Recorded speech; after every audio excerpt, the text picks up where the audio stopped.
सर्वे में अपनी ज़मीन का सर्वे कराने के लिए बहुत पेचीदगी का सामना नहीं करना है, आसानी से।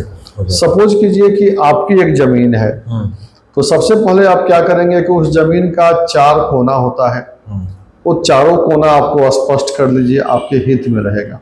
अपने जैसे आम भाषा में चौहद्दी बोलते हैं। चौहद्दी बोलते हैं, ठीक है। उसका तो आप यहाँ पर राजस्व ग्राम का नाम लिख देंगे, उसके जस्ट बाद थाना नंबर है, उसके बाद हल्का नंबर है। हल्का नंबर अगर आपको नहीं भी पता है तो वहाँ पंचायत का नाम लिख दीजिए, क्योंकि हल्का नंबर जो है सो टेक्निकल विशिष्टि है, जिसकी जानकारी कभी कभी लोगों को बंटवारा वाले लोग हैं तो तीनों का अलग अलग फॉर्म भरेगा। अच्छा, तीनों का अलग अलग भरेगा, ठीक है। और हमारे जो स्टाफ हैं तीनों का मिलान कराएंगे और उसके हिसाब से आगे की तरफ आपको लिखना है डिसमल, कट्ठा में अवॉइड कीजिए, एकड़ डिसमिल, ठीक है। क्योंकि ऑब्जेक्शन लगता है तब उस वंशावली की जरूरत पड़ेगी, तब उस वंशावली की। फिलहाल हम खुद से बना कर दे सकते हैं, जैसे एकदम बजाबता हमने बजाबते उसको बना दिया कि ये है प्रॉपर्टी। फॉर्म 3(1) रखा हुआ है। हाँ, तो इसमें हमको जरूरत नहीं है वंशावली की। लोग घबराए हुए हैं, दौड़ रहे हैं वंशावली बनवाने के लिए। लोग घबराए हैं तो उसका पॉजिटिव ये है कि लोग। नमस्कार, मैं अयाज, और देखिए कि बिहार में इस वक्त जमीन सर्वे का कार्य चल रहा है। इस वक्त मैं जिला बंदोबस्त पदाधिकारी कार्यालय में मौजूद हूँ। हमारे साथ बंदोबस्त पदाधिकारी मौजूद हैं। बात करेंगे कि किस तरह से सर्वे का कार्य चल रहा है। तो सबसे पहले जनता को ये बताइए कि जो 6 पन्ने का फॉर्म आया है उसमें उन्हें क्या करना है, क्या सर्कुलर है? लोग थोड़ा घबराए हुए हैं। नमस्कार आप सभी को। सर्वे की जो प्रक्रिया चल रही है, इसकी सबसे अच्छी बात यह है कि मेरे स्तर से ही नहीं, सरकार के स्तर से आप नोट करते होंगे, जिस भी संचार माध्यम से आपका संपर्क है, रेडियो से, टेलीविज़न से, समाचार पत्र से, इवन यूट्यूब से, या कोई गूगल देखते हो, हर जगह सर्वे बंदोबस्त के संबंध में जानकारी उपलब्ध है। आपको जस्ट थोड़ी रुचि रखनी है और उसको ध्यान से सुनना है। और जैसा कि हर सरकारी काम में इन दिनों होता है, कोई भी काम ऐसे किया जाता है कि पीपुल फ्रेंडली हो, जनता को समझ में आ जाए। तो सरकारी स्तर पर जो तकनीकी बारीकियों का हित रखते हुए भी ऐसा प्रयास किया गया है कि जनता इसमें उलझे नहीं, आसानी से समझ में आ जाए। एक आम आदमी जो कम पढ़ा लिखा है उसको ये समझ में आ जाए, हमारा उद्देश्य ये है। तो उस उद्देश्य के क्रम में मैं आपको टेक्निकल ढंग से समझाऊंगा तो ज़्यादा फायदा नहीं होगा, क्योंकि टेक्निकल ढंग से जो लोग समझते हैं वे पहले से ही उनको समझ है। वो समाचार पत्र देख रहे हैं, टेलीविज़न में देख रहे हैं। पिछले दिनों आपने देखा होगा कि टेलीविज़न में और इवन रेडियो पर निदेशक महोदय का इंटरव्यू आया था। हाँ, लगातार तो वो जो ज्ञानी है उनको पता है, जिन्हें कम पता है उनके लिए बता रहे हैं। हमें वही समझना है कि जनता आसानी से जिन बातों को समझ ले, उन्हें ज़रा भी दिक्कत ना हो। जिन्हें कम पता है, संजोग से ज़मीन भी उन्हीं की ज़्यादा है, क्योंकि ये जो सर्वे हो रहा है 2 तरह से हो रहा है। एक शहरी क्षेत्र की जहाँ तक बात है तो शहरी क्षेत्र को इस सर्वे में शामिल नहीं किया गया है, ग्रामीण क्षेत्र को किया गया है। तो आप देख रहे हैं कि ग्रामीण क्षेत्र की जनता है वो किसी न किसी प्रकार से ज़मीन से जुड़ी होती है। हर आदमी का कोई न कोई एक रकबा होता है अमूमन। तो जब सर्वे की प्रक्रिया प्रारंभ होती है, सरकार के स्तर पर नोटिफिकेशन हो गया है। आपका गोपालगंज जिला ही नहीं, अब बिहार का सभी 38 जिला अब सर्वे के परिधि में आ गया है। 20 जिले ऐसे थे जहाँ पे कि सर्वे का काम चल रहा था, और 18 जिले थे छूटे हुए, जिसमें गोपालगंज भी था। तो ये 18 जिले भी अब आ गए। पुराने वाले 20 जिलों में अधिकांश काम हो चुका है, लेकिन अभी भी कुछ काम बाकी है, अभी भी कुछ गांव छूटे हुए थे, तो उन सभी गांवों को ले लिया गया है। अर्थात अब आप कह सकते हैं कि पूरे बिहार में ये प्रक्रिया चल रही है। हाँ। तो प्रक्रिया चल रही है, तो इसके लिए सरकार ने, मैं आपके सामने बैठा हूँ बंदोबस्त पदाधिकारी, जिला स्तरीय जो जिला बंदोबस्त कार्यालय है उसका मैं अधिकारी हूँ। मेरे साथ प्रभारी बंदोबस्त पदाधिकारी हैं जो आपके बगल में बैठे हैं, मेरे साथ सहायक बंदोबस्त पदाधिकारी मुख्यालय हैं, वे भी बैठे हैं। उसके अतिरिक्त आप पाएंगे कि गोपालगंज जिला में 14 अंचल है। सरकार के स्तर से सभी 14 अंचलों में सहायक बंदोबस्त पदाधिकारी सह शिविर प्रभारी पदाधिकारी की अवधारणा लाई गई है। हमारे यहाँ 11 शिविर प्रभारी पदाधिकारी अर्थात उस लेवल के सहायक बंदोबस्त पदाधिकारी का पदस्थापन किया गया है। दुर्भाग्य से एक पदाधिकारी की मृत्यु हो गई है, अब 10 ही बचे। और उन 10 पदाधिकारियों में हम लोगों ने 14 अंचल शिविरों को बांट दिया है। ये जो अंचल शिविर है ये अंचल स्तरीय कार्यालय है। इस अंचल स्तरीय कार्यालय की खूबी ये है कि ये अंचल से स्वतंत्र है। विभाग वही है, राजस्व एवं भूमि सुधार विभाग। अंचल का डाटा हम लोग इस्तेमाल कर रहे हैं, जहां भी जानकारी की आवश्यकता होगी हम लोग जानकारी प्राप्त करेंगे। लेकिन जनता को ये स्पष्ट रहे कि आपको सर्वे में अपनी जमीन का सर्वे कराने के लिए बहुत पेचीदगी का सामना नहीं करना है, आसानी से। सपोज कीजिए कि आपकी एक जमीन है, तो सबसे पहले आप क्या करेंगे कि उस जमीन का 4 कोना होता है, वो चारों कोना आपको स्पष्ट कर लीजिए, आपके हित में रहेगा। अपने जैसे आम भाषा में चौहद्दी बोलते हैं। चौहद्दी बोलते हैं, ठीक है। उसका सीमांकन आपके ढंग से हो जाना चाहिए। जैसे गांव में मेड़ लगाते हैं, बांध लगाते हैं, झूड़ लगाते हैं, या जो भी लगाते हैं, तो वो स्पष्ट हो ये जमीन आपकी है। उसके बाद वो जमीन आपको किधर से प्राप्त हुई है, वो खतियानी है। बहुत रेयर केस में ऐसा होता है कि खतियानी रैयत जो थे उनका वंश वृक्ष में एक ही व्यक्ति आते चले गए, और जो खतियानी रैयत थे उनका एकमात्र उत्तराधिकारी उपलब्ध है, और उस खतियानी भूमि का उत्तराधिकारी और सर्वाधिकारी के रूप में आपके सामने बैठा है। अमूमन ये हो रहा है कि उसमें कई फरीक हो गए, अलग अलग फरीक हो गए। उसमें यह भी हुआ कि उसका बीच में ट्रांजैक्शन भी हो गया। जैसे किसी ने उसमें से कुछ जमीन बेच दिया, किसी ने पूरा बेच दिया, या ऐसा हुआ कि उससे परिवार के सदस्यों की संख्या बढ़ी तो बंटवारा हो गया। तो बंटवारा हो गया तो जमीन अलग अलग लोगों के पास चली गई। विभिन्न कारणों से गांवों में आप देखेंगे कि बहुत सी भूमि ऐसी है जिसका नामांतरण या दाखिल खारिज नहीं हुआ है, और आपका जो ये बंटवारा का मामला है ये भी दाखिल खारिज का मोहताज होता है, तब जाके ये आपका डॉक्यूमेंटेड हुआ। संबंधित जो हिस्सेदार होते हैं, हिस्सेदार रैयत की रसीद और जमाबंदी अलग से तब बनेगी जब उसका बंटवारा नामांतरण या दाखिल खारिज हो जाए। ये सब काम अंचल में होता है।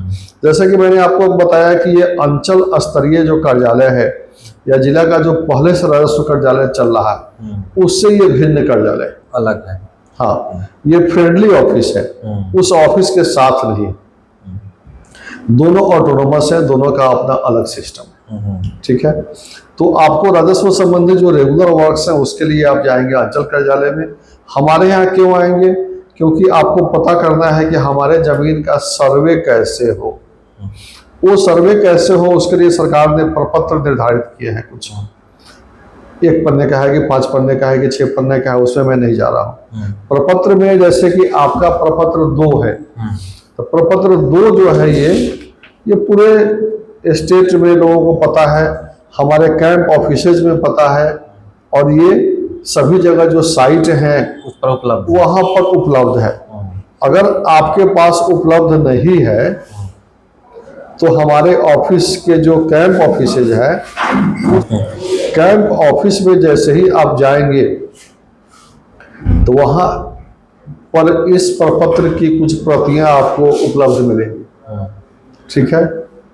इस पे आप भर देंगे। इसको मैं जरा पढ़ रहा हूँ। हाँ बताइए। इसमें लिखा है राजस्व ग्राम। राजस्व ग्राम मतलब मौजा हुआ, आपका जो विलेज है, विलेज जो रेवेन्यू रिकॉर्ड में दर्ज है, वो नहीं जो कि आपने अपने नाम से दे दिया है। जैसे किसी ने कोई टोला बना रखा हो जिसका नाम गांधीनगर है, लेकिन मान लीजिए कि उसका नाम है सिमरा, ठीक है। तो मौजा कहलाएगा सेमरा। सेमरा आपका गांधीनगर जो है वो टोला हुआ। टोला हो गया, मौजा में नहीं आया। हाँ, टोला में नहीं। और हर मौजे का एक थाना नंबर है। रेवेन्यू एडमिनिस्ट्रेशन में हर मौजे के लिए सरकार ने थाना नंबर अलग थाना नंबर इंडिकेट किया हुआ है। तो सपोज कीजिए कि अगर सेमरा गांव है तो ये कॉमन नाम है। अमूमन हर अंचल में, हर जिले में ये नाम मिल जाएगा। जैसे चकिया हुआ बहुत जगह मिल जाएगा, जैसे बंगरी बहुत जगह मिल जाएगा, जैसे रामपुर बहुत जगह मिल जाएगा, मोहम्मदपुर बहुत जगह मिल जाएगा। तो थाना से इसको, तो थाना नंबर क्या है कि वो एकदम यूनिक है।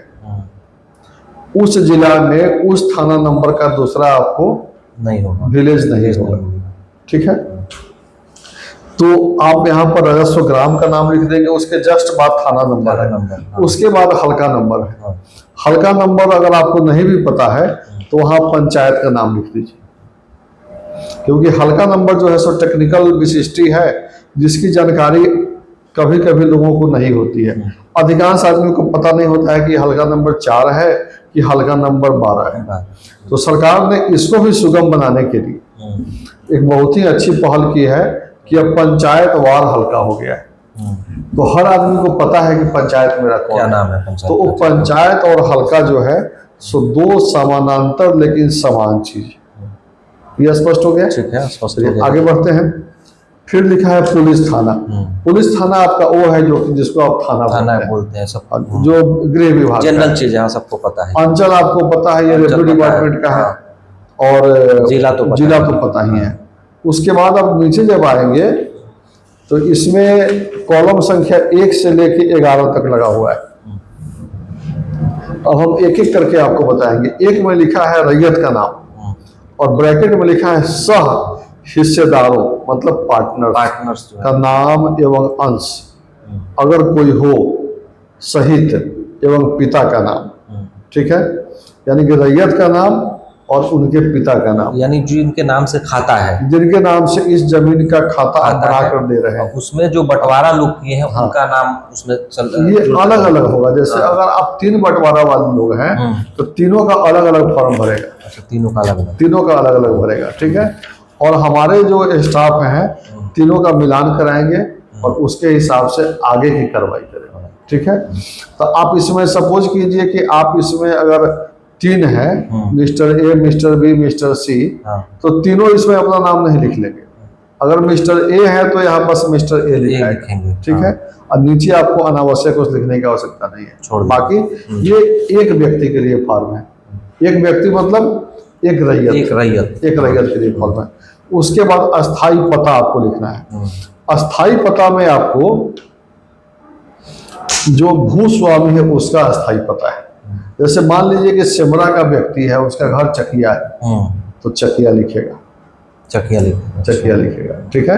और ऊपर क्या लिखेगा, ये जिस गांव में जमीन है उसका लिखेगा। यानी जो ऊपर में हम ये जमीन का ब्यौरा, जमीन का जो ब्यौरा दे रहा है। हाँ। ये राजस्व ग्राम, तो जिस गांव में आप अगर आपकी जमीन चकिया में भी है और सेमरा में भी है, हाँ। तो आप यहाँ पर भर रहे हैं सेमरा का अलग और चकिया का अलग भरेंगे और 2 फॉर्म जमा करेंगे, क्योंकि दोनों का थाना नंबर अलग है, दोनों का अमीन अलग है। हो सकता है कि आपका मतलब ऑफिस भी अलग हो, यानी कि एक ग्राम के एक रैयत के लिए एक ही फॉर्म है। एक फॉर्म। अगर आप इतने सौभाग्यशाली हैं कि आपकी कहीं और जमीन है तो आपको एक और फॉर्म भरना होगा या जितनी आवश्यकता होगी। ठीक है। अस्थाई पता में जो आपका वास्तविक अस्थाई पता है जहां से आप जाने जाते हैं, जैसे अगर आप गोपालगंज में आपकी जमीन है लेकिन आप रहने वाले सिवान के हैं तो पता आपका सिवान का नेटिव विलेज। हाँ। और जमीन का पता क्या होगा, ऊपर लिखा हुआ है। हाँ। ठीक है। उसके बाद आप आ जाइए स्वामित्व धारित मतलब होल्डिंग, भूमि का ब्यौरा, खाता क्या है, कहने की बात नहीं, किसरा क्या है, रकबा कितना है। रकबा आपको लिखना है डिसमल, कट्ठा में अवॉइड कीजिए, एकड़ डिसमिल। ठीक है। क्योंकि एकड़ डिसमिल जो है ये मानक प्रणाली है। खाता बीघा और सब कट्ठा बीघा धूर जो है ये सब्जेक्टिव है। ये अलग अलग क्षेत्रों में अलग अलग ढंग से निर्धारित है। जैसे गोपालगंज में कुछ और है और पूर्वी चंपारण में कुछ और है, वैल्यू कम हो जाता है कट्ठा का वहाँ। कभी कभी किसी जिला में क्या है कि इस ब्लॉक में कुछ और है, उस ब्लॉक में कुछ और है, तो कट्ठा बीघा और धूर के फेरे में नहीं पड़ना है। एकदम पिन पॉइंटेड आपका एकड़ डिसमिल में आएगा जो आपके लिए सटीक होगा। क्लियर है? क्लियर। आगे बढ़ते हैं। चौहद्दी बताने का आवश्यकता ही नहीं है, चौहद्दी अब जानते हैं। पता है चौहद्दी साहब। किस्म जमीन, तो किस्म जमीन में आपको अब हो गया है आवासीय है या कृषि योग्य है, इतना ही। नहीं वो सब तो हट गया, आज के डेट में तो हट गया है चौधरी जी। फैसला अब रख रहे हैं आवासीय में आ सकता है, जमीन पर कोई अगर उसका जो है बिजनेस कर रहा है तो वो कमर्शियल में चला जाएगा। ओके चलिए, तो आवासीय है, कृषि है, कमर्शियल है, क्या कमर्शियल है वो आप तीन ही बिंदु आएंगे इस पर। हाँ वो है। शेष को छोड़कर लगान, लगान जो शेष मतलब क्या है कि लगान के ऊपर जो परसेंटेज टैक्स लगता है, जैसे शिक्षा शेष हुआ, हाँ कृषि शेष हुआ है ना, और एक होता क्या है कि मूल लगान, जैसे आपका लगान 10 रुपया है तो उस पर से कृषि शेष अलग है, उस पर से शिक्षा शेष अलग है, तो समझ गए? उसको छोड़ के सिर्फ कृषि लगान का ठीक है करना है। और अगर आपकी जमीन का दाखिल खारिज हो चुका है तो जमाबंदी बन गया होगा। जमाबंदी क्या है कि आपकी जमीन का पासबुक है, ठीक है, तो उसका संख्या लिख देना है, ये कॉलम नंबर 9 में है। उसके बाद भूमि पर दावा का आधार क्या है, उत्तराधिकार से मिल गया या किसी ने आपको गिफ्ट कर दिया, दान पत्र दिया, या कि कहीं से बंदोबस्त हुआ है, या अन्य यानी कि क्या आपने खरीदा है, ठीक है, क्लियर हो गया। और अभियुक्ति अगर कोई हो तो अभियुक्ति कहने का मतलब उसको बोलते हैं कि कुछ अगर इस ऑब्जेक्शन हो नहीं, इसमें जितनी बातें लिखी गई हैं उसके अतिरिक्त कोई जानकारी आपको हो वो भी आप लिख सकते हैं, सो आप लिख सकते हैं, आपकी मर्जी है, ठीक है। नीचे देखिए लिखा हुआ है मैं या हम और मैं का मतलब समझिए। सपोज कीजिए कोई जमीन है सो ज्वाइंट प्रॉपर्टी है,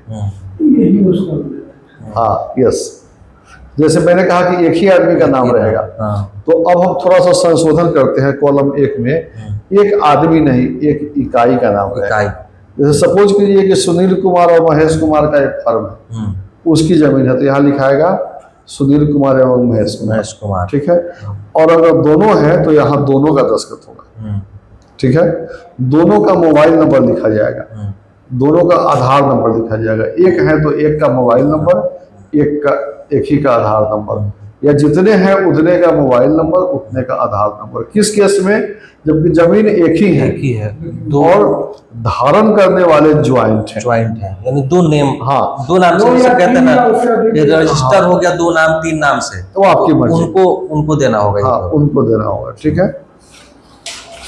अब इसमें आपको हम एक और चीज बता देते हैं। सपोज कीजिए कि सरकारी जमीन है, शिक्षा विभाग की जमीन है, स्कूल है उनका, तो उनका खाता किसके नाम से खुला है? जिला शिक्षा पदाधिकारी मार्फती प्राथमिक विद्यालय थावे है कि प्रखंड शिक्षा पदाधिकारी मार्फती प्राथमिक विद्यालय थावे है, या कि प्राथमिक विद्यालय थावे के ही नाम से खुला है, तो जो उनका डॉक्यूमेंटेशन होगा उसके हिसाब से लिखेंगे, ठीक है। और यहाँ जो है जो पदाधिकारी उसके इंचार्ज होंगे उनका नंबर लिखाएगा, मोबाइल नंबर, ठीक है। आधार नंबर भी डाल सकते हैं क्योंकि उससे आइडेंटिफाई हो जाएगा कि ये पर्सन जिस समय फॉर्म भरा उस समय कहाँ पर था। क्लियर है? तो ये क्लियर हो गया। अब इसके सपोर्ट में आपको पेपर्स अपने दे रहे हैं। पेपर्स क्या लगाने हैं? पेपर्स में जैसे कि आपको इसी में सब कुछ समाहित है, ठीक से इसी को दोबारा पढ़िएगा। तो आपको जमीन मिला कैसे? उत्तराधिकार से। तो उत्तराधिकार से मिला तब आपको बंटवारा का डेट देना पड़ेगा। अब तो सरकार ने ऐसा प्रबंध कर दिया है कि अगर आपकी आपसी सहमति हो तो निःशुल्क बंटवारा डेट बन जाता है, या फिर आपने पंचनामा करा लिया है उसके आधार पर सर्वसम्मति से अंचल में कराया है, सो आपको लगाना पड़ेगा, ठीक है। क्या क्या रिक्वायरमेंट है सो आपको हम बताते हैं पढ़ के, जब इतना विस्तार से आप पूछ रहे हैं हम लोग पहले इसका एक एक करके जान लेते हैं। जैसे खतियानी ज़मीन हो गई, तो खतियानी ज़मीन में हमने खतियान लगा दिया, ठीक है। और थोड़ा सा 1 मिनट रुक हाँ, जाइए, बताइए। क्योंकि आपका टेक्निकल किस्म का इंटरव्यू है, तो हम ही आपको बता देते हैं बिल्कुल, बिल्कुल। कि करना क्या है,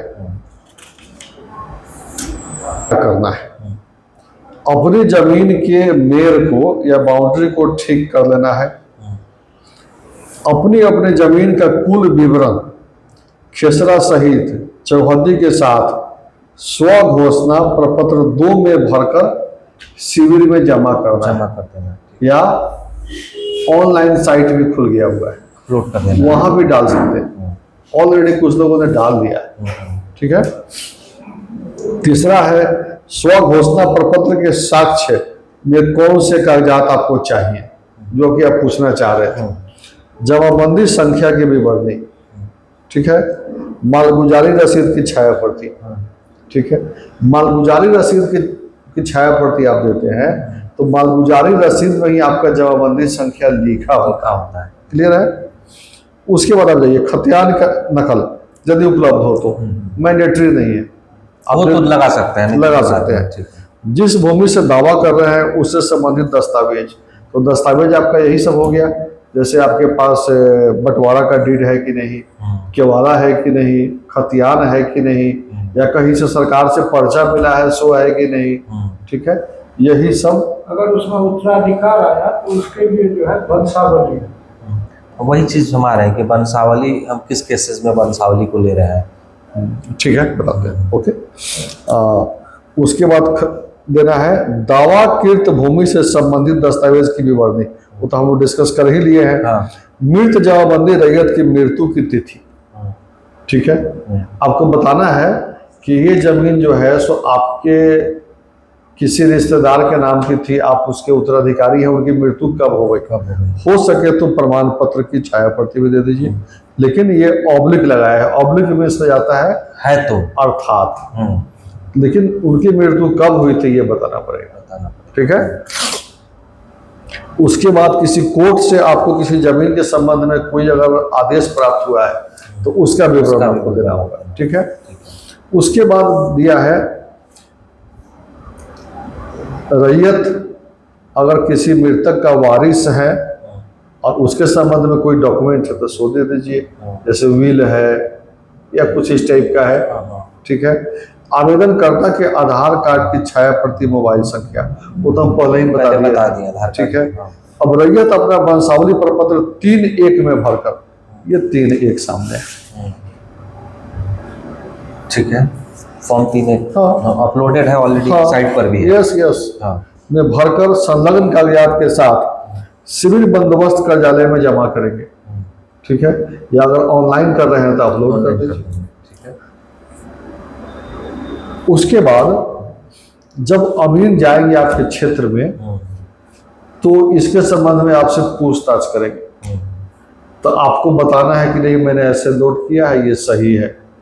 अगर आप नहीं है, संभव है कि कोई आदमी सऊदी अरब में काम कर रहा है, या कोई बंगलोर में है, कोई अमेरिका में है, तो उनको अपने किसी कांटेक्ट पर्सन विश्वासी को रखना चाहिए जो कि बताए कि ये फॉर्म जो भरा है वो सही है। क्लियर। उसके बाद है आपके, यानी जो अमीन है वो हर प्लॉट पर जाएंगे। यस, जितनी प्लॉट का ब्यौरा हमने दिया है, जैसे मान लिया हम एक रैयत हो गया, हमने 10 प्लॉट का ब्यौरा दे दिया, तो हमारे यहाँ जब वो जाएंगे तो हमारे 10 प्लॉट के ब्यौरा को लेंगे, यस, और वहां जाएंगे, ठीक है। तो उसमें अगर मान लीजिए कि हमारे 3 फरीक हो गए, हम हो गए, भाई हैं, एक और भाई हो गए, तो तीनों भाई ने दिया है तो एक ही बार में हो जाएगा, तीनों भाई ऑब्जेक्शनेबल नहीं होगा, तब तो आसान है। अगर उसमें कोई ऑब्जेक्शन कर देता है, ऑब्जेक्शन कर देते हैं तो उसके लिए एक याददाश्त पंजी दिया गया है, मेमोरी रजिस्टर, उसमें उनको अंकित करना है कि किस प्रकार का ऑब्जेक्शन हुआ और उनको क्या दिखा, क्यों, वजह करना। जैसे मान लीजिए जमीन पे गए, ये प्लॉट है, ये प्लॉट मिस्टर ए का है, मिस्टर बी ने कहा कि नहीं मेरा है, ये गांव के लोगों ने कहा कि नहीं मिस्टर ए का ही है, तो ये तीनों बात वो लिख लेंगे। कि मिस्टर ए का फॉर्म है, मिस्टर ए का पेपर है, मिस्टर बी का ऑब्जेक्शन है, और गांव में CDEFGH लोगों का कहना है कि नहीं मिस्टर ए का है, और अगर कुछ लोग बोले कि नहीं मिस्टर बी का भी है तब उसको भी नोट कर लेना है। तो ये सब पर बाद में डिसीजन होगा, ठीक है, टेक्निकल चीजें हैं। और जब प्रारूप बन जाएगा हमारा सर्वे का, इसमें कई तरह की चीजें होंगी जो कि आम जनता को उससे खास मतलब का चीज नहीं है कि हम ऑफिस में बैठ के क्या क्या करेंगे, कौन कौन सा फॉर्मेलिटी करेंगे, उतना बताने से आपका कंफ्यूजन हो जाएगा। आपके हित का इतना है कि अपनी जमीन के लिए आप फॉर्म भर दीजिए, उसके पेपर सब इकट्ठा करके रखिए, जब अमीन आपके क्षेत्र में जाए तो अपनी जमीन को बता दीजिए। आपके यहाँ ग्राम सभा एक लगेगी, कब? जबकि हमारा एक ड्राफ्ट बन जाएगा खतियान का, तो हम लोग हर गांव में एक ग्राम सभा लगाएंगे, और वहां पे ग्राम सभा में वो सारे पेपर्स रहेंगे सभी जमीन के, ठीक है। तो आप सबके बारे में नहीं पता करें, हम लोग ऐसी व्यवस्था रखेंगे कि आपकी जो जमीन है उससे संबंधित जानकारी उसमें क्या लिखा है आपको वो दिखेगा, ठीक है, वो डिस्प्ले में हम लोग डाल देंगे, ठीक है, ताकि आप अपना वाला देख लें। अब वैसे सामाजिक कार्यकर्ता है कि आप अपना भी देखना चाहते हैं, दूसरे का भी देखना चाहते हैं, तो अलग मैटर है, लेकिन आप अपना वाला जरूर देख लें। और आपको लग रहा है कि जो प्रविष्टि लिखी हुई है वो सही नहीं है, जैसे आपके जमीन में किसी ने दिया है कि ये जमीन आपकी उनकी है, और कह रहे हैं कि ये इसलिए है कि वो इस वंश के मेंबर है, हाँ। लेकिन वास्तव में उस वंश के सदस्य आप भी हैं, लेकिन आपका नाम उन्होंने हटा दिया हुआ है, तब आप ऑब्जेक्शन उठाएंगे, सॉरी सर मेरा नाम छोड़ दिए। तो उस केस में क्या करेंगे हम लोग, वंशावली जो स्व घोषणा में दिए हैं उसको हम लोग रिजर्व में डाल देंगे, और आपको आदेश दिया जाएगा कि आप सरपंच साहब के यहाँ से वंशावली बनाकर लाइए। तो उसको बनाने का भी तरीका पंचायती राज विभाग ने निकाला है, अपर मुख्य सचिव महोदय का एक पत्र आया है जिसके अनुसार आपको वंशावली के लिए सरपंच के नाम से आवेदन देना है, लेकिन जमा करना है पंचायत सचिव के पास। पंचायत सचिव उसको लेके जाएंगे कचहरी सचिव के पास। कचहरी सचिव मतलब कि उस पंचायत के ग्राम कचहरी के सचिव, और ग्राम कचहरी सचिव है सरपंच साहब से इंक्वायरी फॉर्मेलिटीज वगैरह करा के उसको सरपंच साहब से ओके कराएंगे। वो सरपंच साहब वाला जो वंशावली है फिर चला जाएगा पंचायत सचिव के पास, जहाँ से आपको डिलीवर हो जाएगा, और वो जो है उसको हम लोग फाइनल मानेंगे। यानी ऑब्जेक्शन लगता है तब उस वंशावली की जरूरत पड़ेगी, तब उस वंशावली की। फिलहाल हम खुद से बना कर दे सकते हैं, जैसे एकदम बजाप्ता हमने बजाप्ते उसको बना दिया कि ये है प्रॉपर्टी, फॉर्म 3-1 रखा हुआ है। हाँ, तो इसमें हमको जरूरत नहीं है वंशावली की। लोग घबराए हुए हैं, दौड़ रहे हैं वंशावली बनवाने के लिए। लोग घबराए हैं तो उसका पॉजिटिव ये है कि लोग काफी सतर्क हैं, होना भी चाहिए, उससे हमारा काम आसान हो जाता है।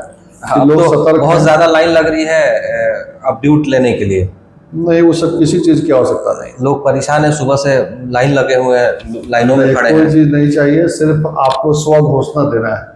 और अगर वो जैसे आपने स्व घोषणा दिया या किसी दूसरे व्यक्ति ने गलत ढंग से स्व घोषणा दे दिया, तो आपको अलर्ट रहना है। जैसे अभी आप अलर्ट हैं तो इसकी पूरी प्रक्रिया के दौरान अलर्ट रहेंगे। कहीं भी शंका हो तो जाके कैंप ऑफिस में पता कर लेंगे, ठीक है। आपके यहाँ ग्राम सभा लगेगी तो वहां जाके ऑब्जेक्शन देना है, ठीक है।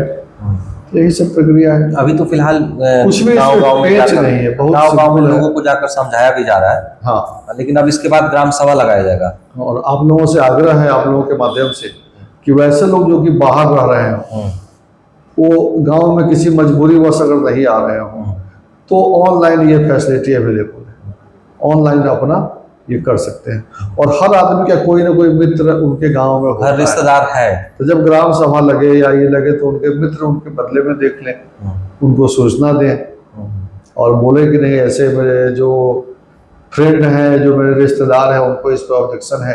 आपके ऑब्जेक्शन को नोट कर लिया जाएगा और आदेश दिया जाएगा कि ये जो वंशावली आप लगाए हैं ये गलत है।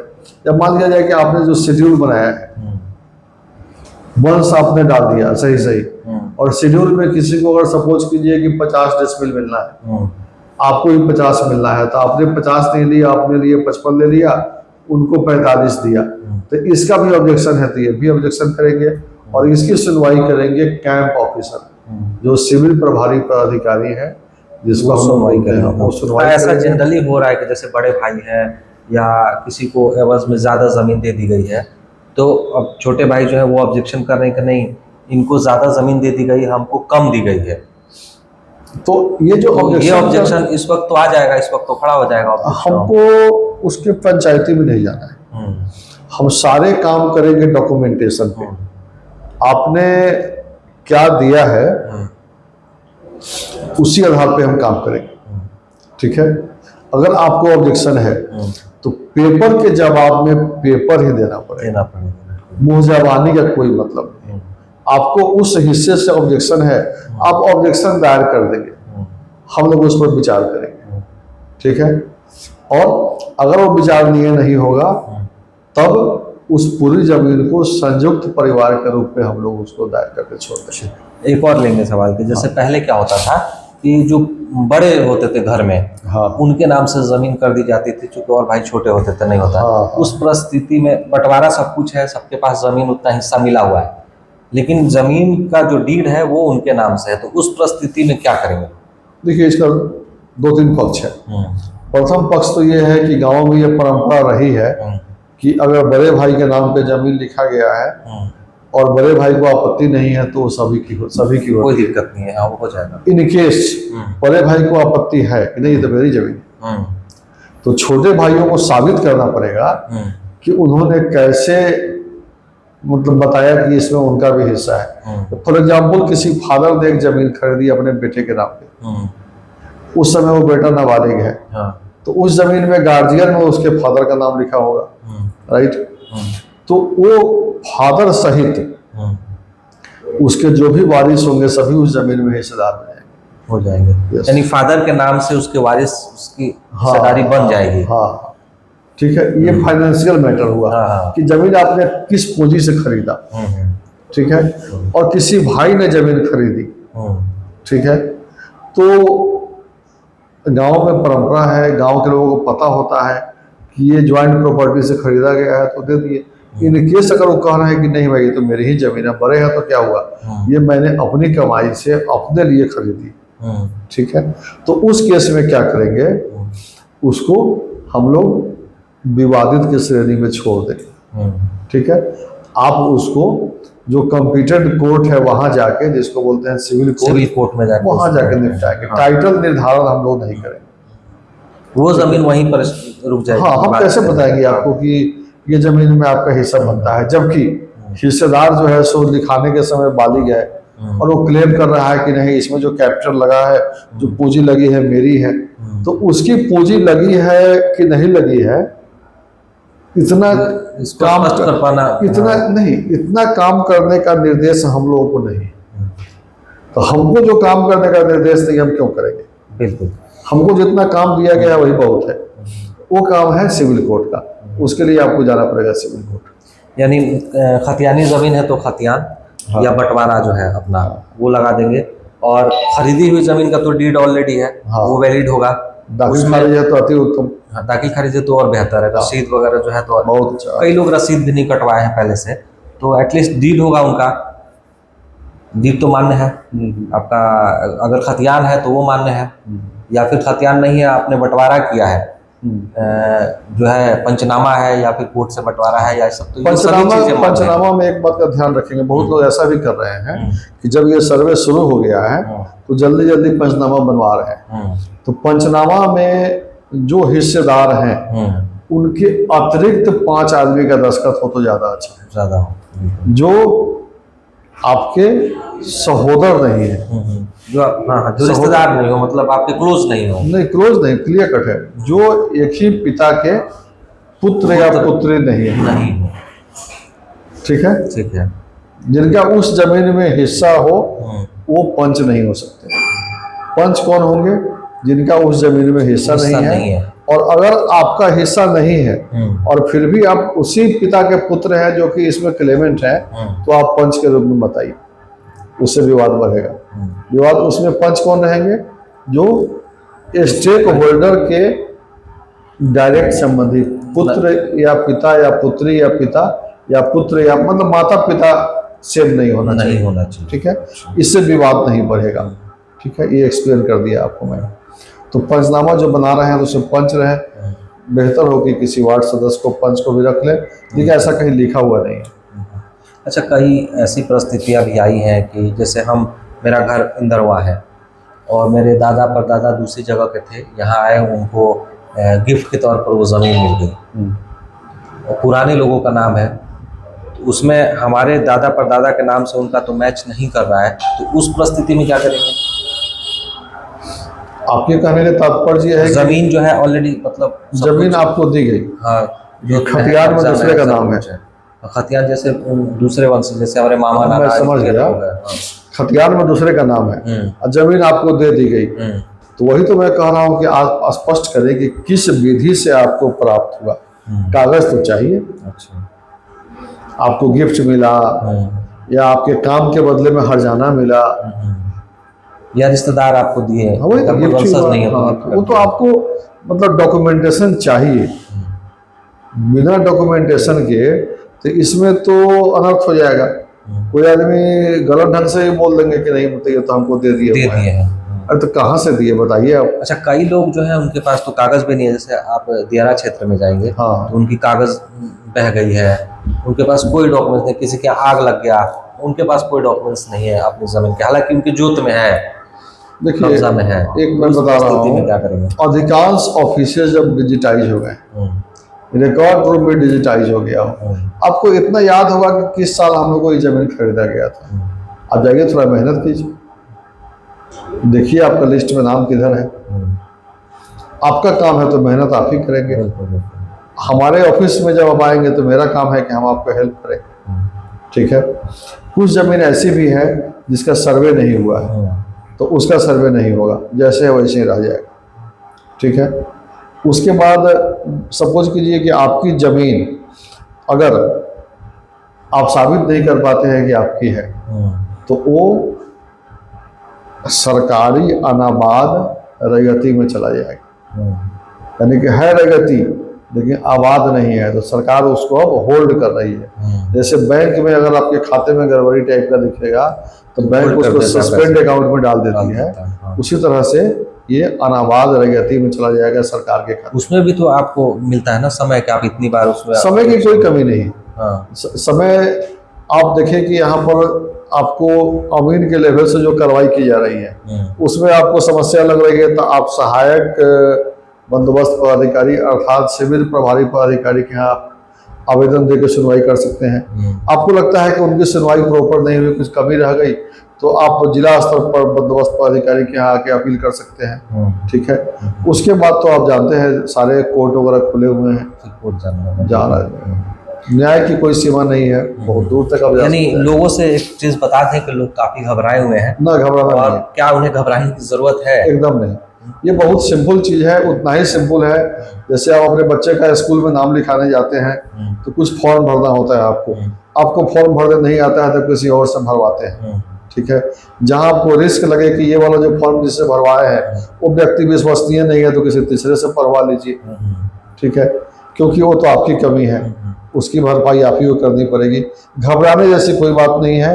ये सर्वे का जो सिस्टम है, बंदोबस्ती का जो सिस्टम है, सर्वे बंदोबस्ती का, ये पूर्णतः पारदर्शी है, जनता के हित में है, पीपुल फ्रेंडली है।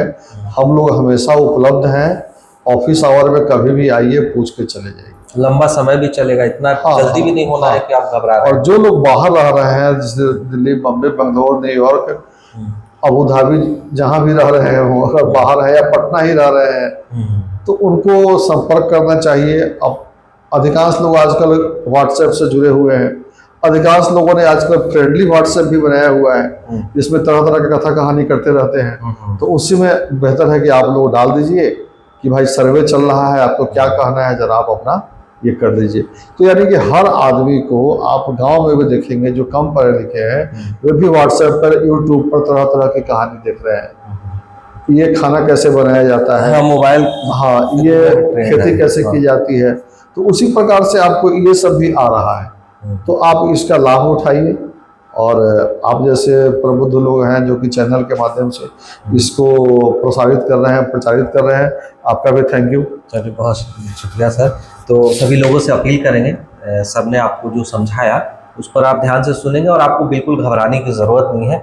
यहाँ पर बंदोबस्त पदाधिकारी सहित पूरी टीम आपके लिए लगे हुई है। आपके गांव तक टीम जाएगी, वहाँ पर कैंप लगेगा और आपको हर बात समझाया जाएगा।